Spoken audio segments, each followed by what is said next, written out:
Assalamualaikum warahmatullahi wabarakatuh.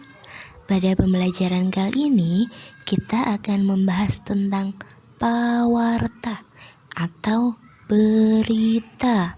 Disimak baik-baik ya. Pawarta yoiku andaran marang liyan ngenani kedadean sing nyoto. Jadi, pawarta adalah suatu informasi yang diberitahukan kepada orang lain tentang suatu kejadian yang nyata. Pawarta kanggone wong yoiku andaran ngenani kedadean utawa andarane manungsa sing perlu diweruhi, yaitu informasi tentang suatu kejadian atau informasi yang perlu diketahui oleh seseorang. Pawarta kanggone layang kabar mujudake andaran, katerangan utawa njlentrehake sing dibutuhake masyarakat. Jadi, pawarta yang berupa surat kabar dapat berupa informasi, keterangan, atau menjelaskan sesuatu yang dibutuhkan oleh masyarakat. Kita bisa oleh pawarta saka ngrungokake utawa maca saka sumber sing tanggung jawab.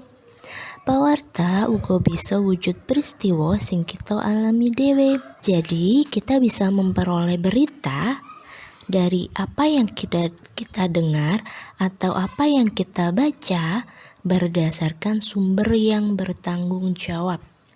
Pawarta juga bisa berupa peristiwa yang kita alami sendiri. Yen kita maca, ngrungokake utawa ngandharake pawarta, paling ora kudu bisa mangsuli pitakon-pitakon kayata apa, sapa, kapan, ing ngendi, nyapa lan kepriye. Jadi, pada saat kita membaca, mendengarkan, atau menginformasikan berita, kita harus bisa menjawab pertanyaan-pertanyaan seperti apa, siapa, kapan, di mana, kenapa, dan bagaimana tentang berita yang kita baca atau kita dengarkan. Kanthi mengkono, pawarta sing dirungu diwaca utawa diandharake lisan utawa tulis kudu bisa kajupuk sarine. Jadi pada saat kita membaca, mendengarkan atau menginformasikan berita, kita bisa mengambil hikmah atau manfaat dari berita tersebut. Pawarta awujud layang kabar basa Jawa ana loro, yaiku nomor setunggal kalawarti. Warta utawa kabar sing diterbitake kala-kala utawa ora saben dina, minggon, sasen, lan sapanunggale. Nomor kalih ariwarti.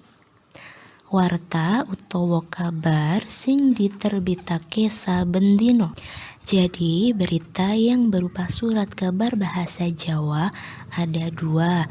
Yang pertama, kalawarti, yaitu berita yang diterbitkan jarang-jarang atau tidak setiap hari. Bisa 1 minggu sekali, 1 bulan sekali, atau bisa juga lebih dari itu. Yang kedua, ariwarti, berita yang diterbitkan setiap hari. Jenis pawarta ada dasar sumbere. Nomor setunggal, fakta. Pawarta saka kedadean langsung utawa nyata. Nomor kalih, opini. Pawarta sing wujud andarane wong sing ngalami sawijine kedadean. Nomor 3, campuran antarane kedadean lan panemune narasumber sing ahli ing bab kedadean kasebut. Jadi, jenis berita berdasarkan sumbernya ada 3. Yang pertama, fakta, yaitu berita berdasarkan kejadian langsung atau nyata. Yang kedua, opini, berita yang berdasarkan informasi dari orang yang mengalami kejadian tersebut. Kemudian yang ketiga yaitu campuran antara berita langsung atau nyata dan juga berdasarkan hasil penemuan narasumber yang mengerti tentang kejadian tersebut. Jenis pawarta ada dasar bobote fakta. Nomor setunggal, pawarta fakta utawa kedadeane pancen bener-bener ono. Nomor kali, pawarta ditambah andaran bab kedadeane. Nomor 3, pawarta opini awujud andarane wartawan. Nomor sekawan, pawarta apus-apusan. Jadi, jenis berita berdasarkan bobot fakta atau berdasarkan kebenarannya terbagi menjadi 4. Yang pertama yaitu berita fakta atau berita yang memang benar-benar terjadi dan disampaikan seperti apa yang terjadi atau yang sebenarnya terjadi. Yang kedua, berita yang sudah ditambah informasi lain tentang kejadian tersebut. Yang ketiga, berita opini, yaitu informasi yang didapatkan oleh wartawan. Dan yang keempat yaitu berita kebohongan. Jenis pawarta ada dasar isine yaitu pawarta bab pendidikan, agama, politik, kewarasan, ekonomi, hiburan, lingkungan, hukum, tetanen, olahraga, lan sapanunggale.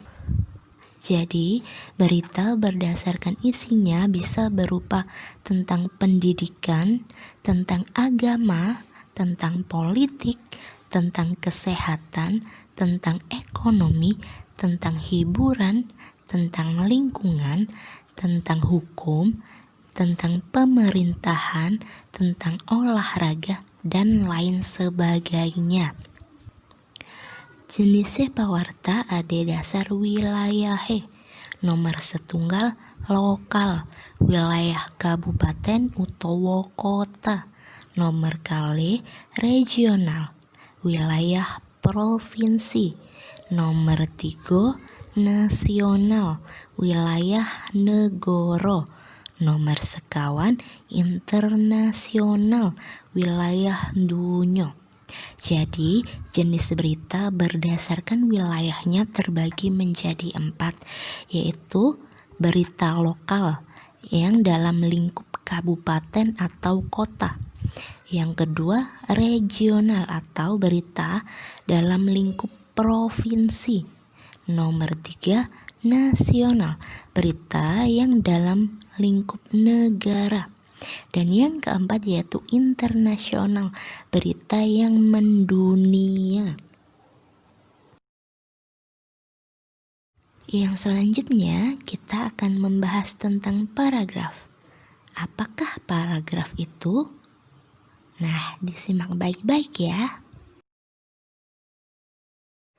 Paragraf manut wujute ono telu, yaiku nomor setunggal, paragraf deduktif. Paragraf sing ide pokoke manggon ing ukara lekasan utawa wiwitan. Dene ukara liyane minangka ukara panerang. Nomor kali, paragraf induktif. Paragraf sing ide pokoke manggon ing ukara pungkasane paragraf.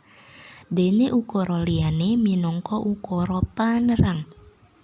Nomor 3, paragraf campuran. Paragraf sing ide pokoke ora katulis kanthi terang-terangan utawa tersirat. Jadi, paragraf berdasarkan wujudnya ada 3, yaitu paragraf deduktif. Paragraf yang ide pokoknya ada di awal kalimat. Jadi, kalimat selanjutnya adalah kalimat penjelas. Yang kedua, paragraf induktif. Paragraf yang ide pokoknya berada di akhir kalimat. Jadi, kalimat yang sebelumnya adalah kalimat penjelas dan ide pokoknya ada di akhir. Yang ketiga, paragraf campuran. Paragraf yang ide pokoknya tidak ditulis secara terang-terangan atau tersirat.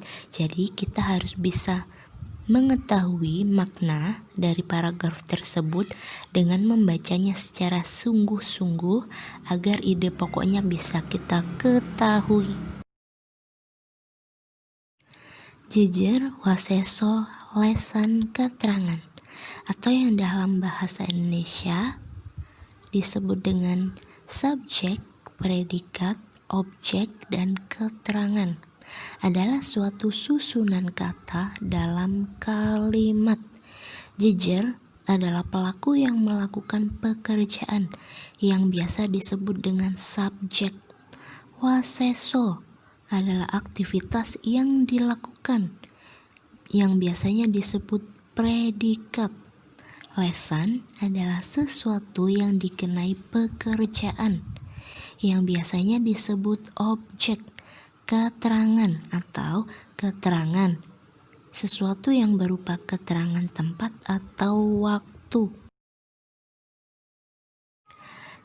Tulodo atau contohnya, di sini contohnya ada Simbah ngunjuk kopi ing latar.